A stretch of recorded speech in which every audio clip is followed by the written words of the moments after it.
The Crimson Pas de Deux by Obsidian Waltz.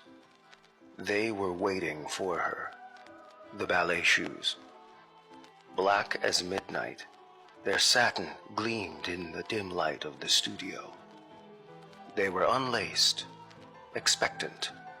No label, no brand, just perfect. Elena should have walked away. She didn't. She had been dancing since she could walk, but never like this. Never like the others, the untouchable stars with their celestial grace. She trained, she bled, she suffered, and still she was only good, never great. So, when the shoes appeared, resting on the bench in front of her mirror, she told herself it was fate. She deserved these.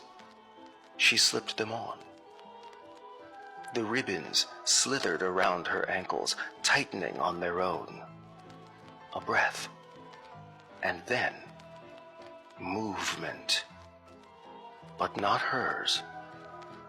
Her feet jerked, snapped to a point so sharp she heard the wet pop of joints locking too far, too fast. A pirouette, violently perfect, whipping her through the air like a marionette on unseen strings.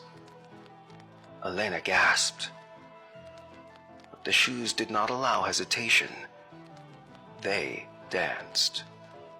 Her body arched, leaped, twisted, an impossible exhibition of technique so flawless it was obscene.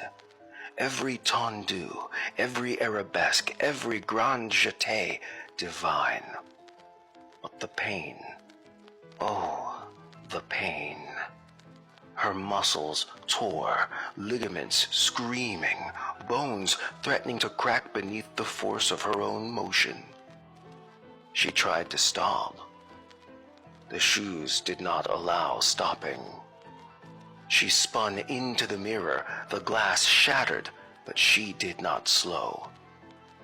Her reflection fractured 1,000 shards of her own horrified face, watching as the shoes pushed her faster, harder. Blood bloomed on the floor, her own. Where exactly had it come from, she couldn't tell. And then she saw them. The others. The walls of the studio rippled, shifting from pale cream to an abyssal void. From its depths emerged figures, women, men, dancers, their limbs bent at awful angles, their faces frozen in grotesque masks of agony. Their feet never stopped moving, even as their flesh dropped away, tendons exposed, bones raw and glistening. She recognized some of them. Dancers from history, the prodigies, the ones who vanished, the ones whose talent was too perfect, whose careers ended in mystery, in tragedy. But now, Elena understood.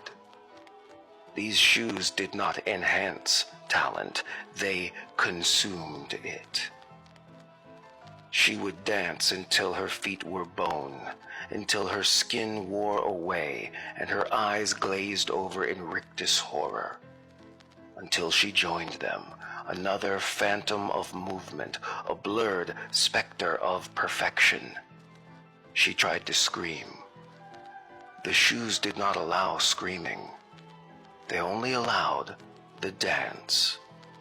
And so she danced. Forever.